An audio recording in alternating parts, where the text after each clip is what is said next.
All right, everybody, I'm getting everything ready. Checking my watch. Everything looks good. YouTube looks good. Facebook looks good. It's another great day of excitement here. Whew. Yeah, it's going to be another crazy LPJ Designs insanity put together transparency agenda, especially this one. Because today we're going to talk about a friend, someone we like, and even, I'd say even respect. I'm going to go that far. Yeah, I'd use the word respect. Today we're going to talk about him. And the reason we're going to talk about this guy, because he has just crossed the line. That is it. I'm telling you. And so I've had enough. I've had enough of that friendliness. He's crossed the line. He's not coming back. So we're going to wait a few minutes so everybody gets on so you can see what's going on, because this one is going to be nasty. You know, like I said, it's going to be nasty. Oh, and also before we get started for that fun stuff, of course, thank you. Of course, this is Transparency Agenda. Today is September the 13th. Today is also the first day of the new YouTube done stuff via YouTube and not Google Hangouts anymore. Google Hangouts on YouTube. I had to go to YouTube to basically set it up. It's kind of the same thing, but it's different, but not. But you know how things are. The more things change, the more they stay the same. So there you go. We've got this going on. So it's going to be a crazy night. I've just decided, this new video, I'm looking at it, I'm checking. It, looks the same to me, but, Hey, Angel, what's going on? Angel, you came from those crazy nights. Oh, it's just going to be a crazy night tonight, But, before we even get into that craziness, let's get into the real craziness tonight. Let's get into the stuff that's going to make people freak out, because, I'm going to go check it out right now. So actually, I can put the real link now. So this morning, well, let me phrase it, this afternoon at noon directly, the guys over at Deadlands, Pinnacle Entertainment, was kind enough to start their Kickstarter. Yeah, that's right. They started their Kickstarter this morning. Now, literally, I got a notice for it. And I was like, oh, look, I got the notice. And I waited a couple of minutes. I was doing some other stuff at work. And then I said, let me go pledge. La, la, la, la. So I went to go pledge it. And by the time I got there, which was maybe like 13, well, not even 13, it was maybe like 12 or 11 minutes after it started, it already reached it was like $500 away from its goal, which was $10,000. And I'm like, whoa, wait a minute. I literally just got on this thing. This is crazy. It is crazy. It was crazy. It was crazy. So, now, which is 9 hours later, with the original goal of $10,000, looking at it right now, as of right now, there are 500 backers, and the pledge amount so far is $72,422. With 16 days to go. Because remember, this is a short Kickstarter. This Kickstarter was only like 17 days. Something else I couldn't figure out. I even mentioned it yesterday, and I even sent it to a letter. So, oh my God, yeah, it's crazy. It's crazy. It's just crazy. So, I don't know. Up to 5,001. See, I think this is going to be another one of the ones to just take off. I told you how I felt about Deadlands before. I've known Shane for a long time. I'm a very big fan of the setting. It's one of my favorites. It plays with Westerns and horror in a great way, which I think, once again, why isn't anyone doing a video game on this? This should be an easy video game to put together. It's got everything you want, and it's got guns and zombies and horses and gunfights and Indians, and even, Chinese Kung Fu could be added in. It could be an awesome thing, but I don't know what's going on there. So there you go.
It's just crazy, just crazy. So that's where that's going. You know, like I said, 9 hours in, 70 grand made. If you trust ClickTrack, it's gonna be something retarded that doesn't make sense. Yeah, it says I'm trying to make 1.2 million, which I don't believe it's gonna do that. And you know, I'm saying that now because I'm like, dude, please don't make 1.2 million dollars. Not that I don't want you to make 1.2 million dollars. It's just like that would be too much for me. I mean, 7C doing it was crazy enough, and this would be like, you know, too much. And I'm like, you know, don't get me wrong, I would love it. I would love it. Hey, Jacob.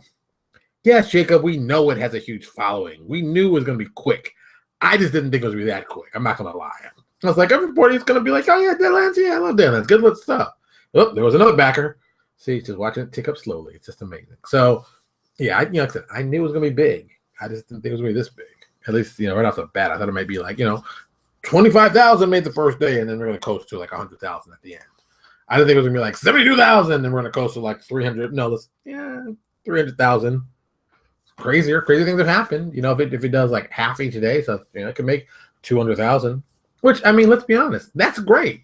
We all want this. Look, I don't know about most people, but I would love for Deadlands to get picked up by a video game company saying, "Hey, what's this? I've never seen this before. Oh my God, look at all this cool stuff!" And they get to updo the art and everything. And if all of a sudden Deadlands becomes becomes popular and has a long run, that would be cool for me. That would be an awesome thing for me because, like I said, I'll never forget the guy who pitched me. Oh, I can write him in here. My buddy Little Matty Sanger. He told me at the Deadlands. He said, "You got to check it out. You're really gonna like it." You know, I like westerns. So I was like, "Oh, okay, I'll check it out." Oh, did I love it? I mean, it was like, dun dun dun. Here's some awesomeness, Porter. Do you like awesome? Yes, I like awesome. And they give me some great awesome. So there you go. So yeah. So if you know about the Kickstarter, if you're thinking about it, just go over and put your money down. Don't try to kid yourself. You're gonna do it anyway. So it's ridiculous that you're gonna try to fight it like you can resist. Come on, man. This is like not even a question. It's gonna be like, bam, yeah, of course, I'm gonna do this. It's awesome, of course. So today, of course, we're doing publisher breakdown, and I thought about doing, you know, Rogue Genius games, and then it came to me, and this is kind of one of those lightning bolt moments that was very much like, oh, you want to do Rogue Genius games? Well, you know that Owen Casey Stevens, you know, he does like, you know, 16 different companies he works for now. And I'm like, how can Owen be working for so many companies? I mean, that's impossible. I mean, does he sleep? Does he have some time off? You know, what about vacation time? What happens then? And then I started really thinking about it. It's like, you know, that damn Owen Casey Stevens and his awesomeness, you know, it drives me crazy. It's like guys like him and Clinton Boomer, another one I'm gonna get you next, Clinton. You're next on my list. You know, you guys, I'm really getting sick and tired of, you know, you come out here, you're flaunting with your superior abilities, and you're like, oh, it's no problem. I'm going to be all nice. And you're super nice, and then you're friendly, and then you make these awesome games. People are like, oh, my God, they're friendly and they're cool guys. And I'm like, ah. And the sad part is I like Owen. Owen's a friend. Owen's an awesome friend. You know, Owen and I have similar tastes, which is another reason why he's an awesome guy. I mean, hey, he's not the Porter. I mean, not just special like that. But he's, you know, definitely a brother by another mother. So, I mean, it's there. But then the guy says, okay, I'm going to start working on this third-party company I'm working on, this Rogue Genius. I'm like, wow, man, you're really killing that Rogue Genius. He's like, yeah, but now I'm going to take another gig. Well, let's not even skip over Rogue Genius. I mean, Rogue Genius has put out a lot of material. And there's a lot of cool stuff coming out. I mean, you can find it. I'm going to have a link, of course, in here so you can find it directly.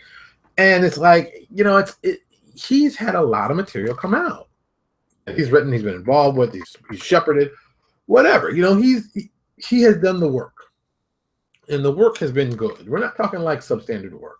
We're not like saying, oh, he's kind of good this one. You know, Owen is like I think he's like what I consider to be what an appropriate game designer should be. He loves the game system, especially D20. That's one of his favorites. And he works within the confines of it, but he works it very well. I think, you know, it's a skill set to do that. And he does it very, very well. And it's very, very impressive. You know, and, you know, well, let's go to the website. So we're going to go to the website. Let's go to Rogue Genius. Let's if you haven't been to Rogue Genius, it's roguegeniusgames.com. So you can check it out there. And, you know, let's go here. Boom. And what does he have? Lots of different products available. And look at the different lines. This is where it gets kind of interesting. Even though this is a company of several people, you know, Owen has been with it for a very long time, and so has Stan. So it's like, you know, boom. But he does Pathfinder, Gingerbread Kaiju, which is a great idea. Oh, that was a great idea. I came front. That was funny. Mutants and Masterminds, Icons, Call of Cthulhu, OGL Modern. Please, OGL Pathfinder. I mean, Pathfinder Modern. Please, please, please, please, please, please, please, please. I've been good. Owen's been good. We'd love that. Savage World, cardstock minis, and stock art. Okay, well, I'm going to cut the stock art out because I don't think he's doing the stock art. Thank God. At least, he's not doing everything. But then you go into Pathfinder, and there's tons of products in there. There's tons of products. There is 2, 4, 6, 8, 10, 12, 14, 15 different lines.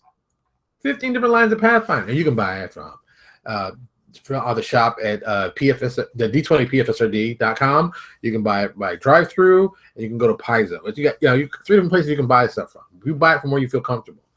And you want some adventures? Let's look at adventures and locations. Let's see how many adventures locations. Maybe there won't be so many of this, so I don't feel so bad.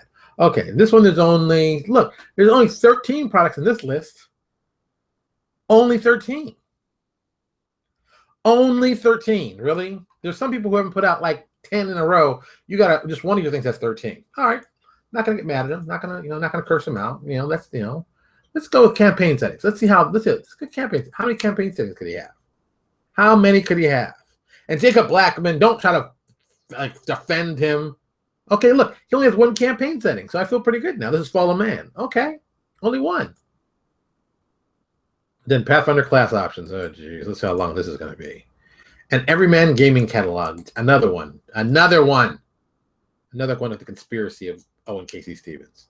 Class options 1, 2, 3, 4, 5. Oh, there's actually more pages behind my phone. So 5. Ah! Look at that. That happens. My freaking phone fell over. Crazy things doing this. So 3. Let's say, so I can't really go to them now because my phone's in the way. I'm all paranoid now. So let's figure there's like at least 20 other ones. So, I mean, you got 40 different class options? 40? I mean, really, Owen? And then you got Everyman Gaming. I mean, thankfully enough, they've only got 1 product. But I know Alex is going to put a lot more than that. That's like, he's not kidding me. This is going to be one of those ones that's going to have like, a whole line of stuff. Because once again, everybody wants to work with Owen Casey Stevens. Hell of a nice guy, friendly guy. And then the guy has the audacity, and I mean this in every sense, the audacity to go, well, one company is not enough. I think I need to work for another company. So he signs up and he starts working with Green Ronin. Look, it's one thing to work at your own company doing your own product. That's one thing. It's a different story to start getting on another company, working their products and your products. So now he's working on 2 different companies' products, his and theirs. So it's like, okay, I wonder what Pathfinder stuff he's going to do for them. Oh, I'm sure he's going to do some Pathfinder stuff because, of course, he writes Pathfinder, of course. And then I see this whole shortcut line that they come out with. And who's involved with that shortcut line? Owen Casey Stevens. I'm not saying, Owen is a clone and there's one of them in the closet. I'm just saying that Owen does a lot of work. So it's like he's doing this work, he's doing that work. He's got 2 major companies working for. And then he has the audacity, and I mean, this is even more audacity, to get a job working at Paizo. All right. Let's just call this like it is. You have your own publishing company. Then you decide to work for another company. And then you decided to work for another company on top of that. It's like the freaking claw of the net. That's 3 companies, see? 1, 2, 3. 3 companies. 3 companies he's working for. And then today, I think it was today, because this is what probably got me all hyped up with this, and you can blame Owen some more of this. I'm sitting here and I see a thread where it's talking that Owen is going to probably do some work for Right Publishing. And that's when I'm at my desk at work, and I'm like, I'm doing things on the tail, like, this is crazy. No more. I've had enough. I've had enough. I've had enough of you, Owen Casey Stevens, and your friendliness and your nice guy stuff, and you're working for every company. I mean, look at this. I'm on his Facebook page. Developer Paizo, founder, lead developer, Rogue Genius, Pathfinder developer at Green Ronin, worked at Open Design, former Pathfinder development and Super Genius Game, worked at freelance game. Yeah, he says worked like a freelance game designer, like he's not freelance game designing still. And then him and Rich Redmond, another one, a guy I know very well, Rich Redmond, they're working together, teaming up on stuff. Those boys are dangerous. So it's just like, holy cow. And then, Wizards of the Coast, It's like, look here, man. And then poor LJ, she's got to suffer through all this. I mean, she's basically a saint to deal with Owen. I mean, let's just call it like it is. Owen is a guy who's trying to suck up, Owen is more than an amalgamation of 8 people. I've come to the conclusion Owen has made clones of himself, Thomas, and he puts them out and he acts like it's really him. But we know it's a clone. He's not fooling me anymore. Because I've just come to the point where I'm like, this is not possible. You can't be at 4 different companies working, putting out product, and and I see you online and I talk to you. I'm like, you're not fooling me. You're not fooling me anymore. I'm done. Certain people I'm in are clones and duplicates, and there's guys running around. Owen K. Stevens is one of those. You can prove me wrong. Prove me wrong. Did anybody see him at Gen Con? No. Want to know why? But you can't put 5 clones together and not people know something. Huh? You think he just happened to miss Gen Con? You think it was just one of those things that just happened to happen? Oh, no. Oh, no. No. See, Owen Casey Stevens has proven himself time and time again to be a solid writer. But my God, how can you be a solid writer on 17 different products at the same time, working for 4 different companies and getting a ham sandwich for your mom? I mean, come on.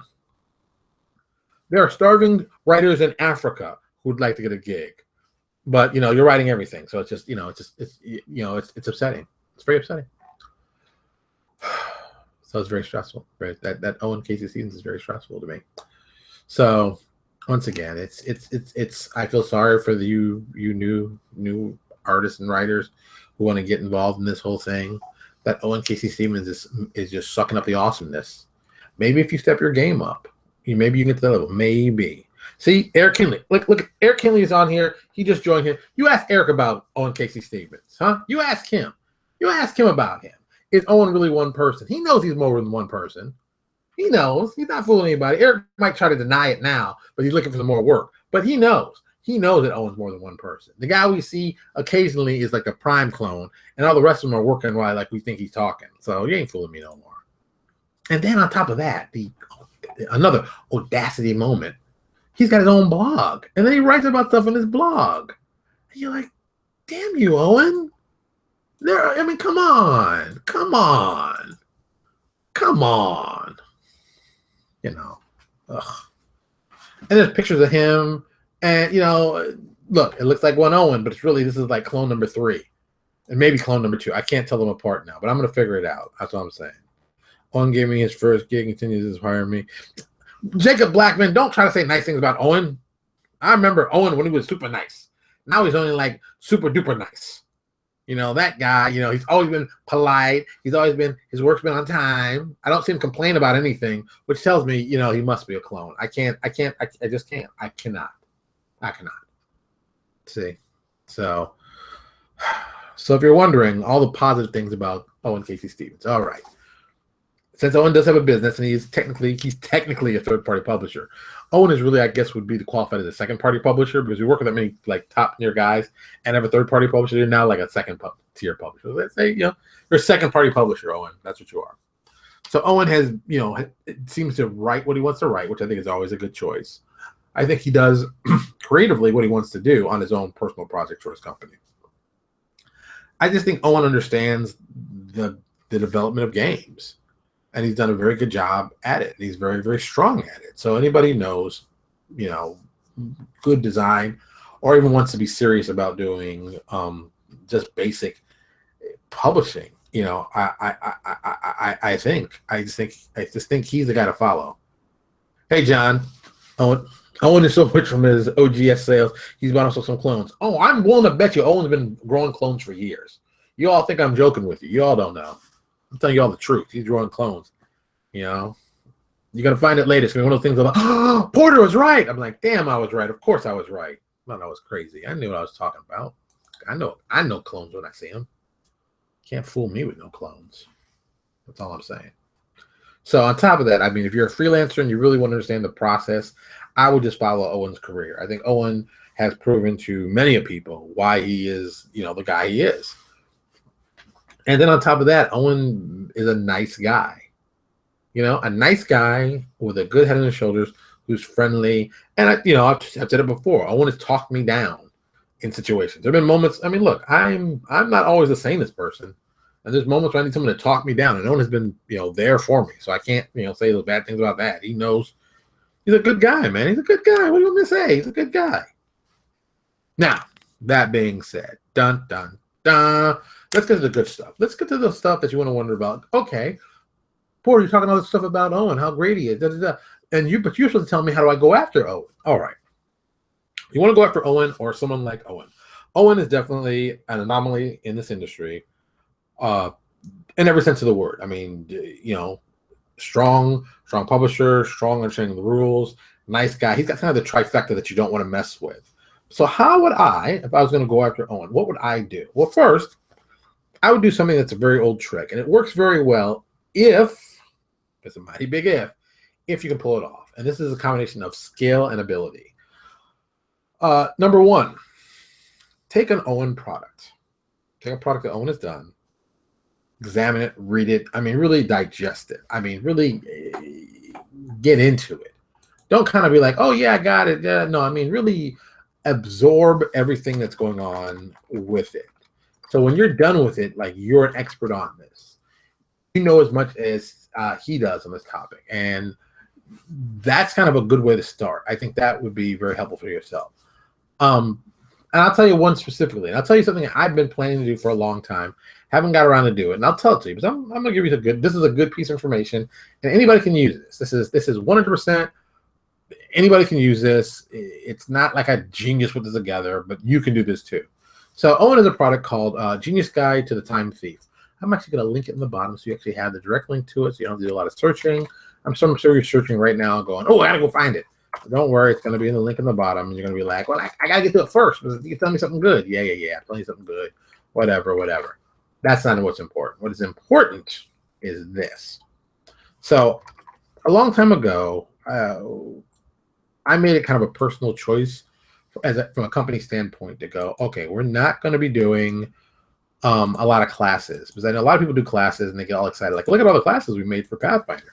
And I'm from the field of, no, we can't do any more classes. There's already a ton of classes out there. If you do a class, it has to be something that's never seen before, that has never been done, and has to be done very, very well. So Owen comes up with this product, Genius Guide to the Time Thief. And as of today, it has 8 ratings, and the average is 4 stars. Let me see who's the person who gave him and there's 1, 2, 3, 4, 5 actual reviews on it. Oh, 6. There's 6 reviews. Where's the other review? Must be hidden. Is it hidden? Or I'm bad counting. Yeah, it's hidden. Oh, isn't that interesting? There's 6 reviews, even though 5 are only listed. Let's click on it. Well, maybe we'll see. Because I know who the one review that looks like it's missing. Let's see all the reviews. All right. Let me see. Yes. Yeah. Oh, no. I didn't see Enzegeist's one in here. Maybe I'm missing it. Maybe it's not in here. Well, there's a lot of different people who reviewed this product. This Time Thief has become what I think is one of the most interesting ideas executed. I was always a big fan of the class. When I first saw it, I was like, wow, that's brilliant. And if I'm right about this, I always get this wrong. So if I'm getting this wrong and Owen's on there is watching, just confirm this for me. He got the idea with the Time Thief, the mechanics to use it from the Task Shaper from Wright Publishing, or vice versa. I can't remember which one came first. Someone's got to just clear that up for me. I always forget which one came first. But the mechanics are brilliant. I mean, I love the mechanics. I think the Time Thief mechanics are awesome. Some of the influence, some of the ideas and concepts of that we borrowed for the Promethean Scribe. It was a smart idea. Smart game mechanic, worked very well, very elegant, very easy. Booyah. Very typical Owen. It's like, oh, I'm going to do something really, really smooth. Ta-da! Look at this cool thing I did. And then it becomes awesome. And then, this class that is a difficult class to think of conceptually works like a dream. So, I mean, it's a win-win. It's an awesome win-win. So, boom, there we got that. And that's just, some just awesome stuff. It's just amazing. It's just amazing that he built this class. And for me, this is a class that I really liked. So you're wondering, like, what do you do with the class? So this is what I decided to do, at least in my head. I haven't done it for real. I said, let's take a look at all these massively interesting third-party classes. And let's look at, let me see if I can actually get the right book on the first try so you can see. Hold on, I'm going to step away for a second. I'm not actually running away. I'm just going to my bookshelf to get the right book that I can't seem to find because I'm old and crazy. Is it in there? It's in partially in here. Yeah. Is it in here? No, not in here. Jeez, I am definitely losing my mind. Hold on, I am coming back. I have not left. You can still hear me screaming. No, not that. Why can't I not find what I'm looking for? Boom. Ugh.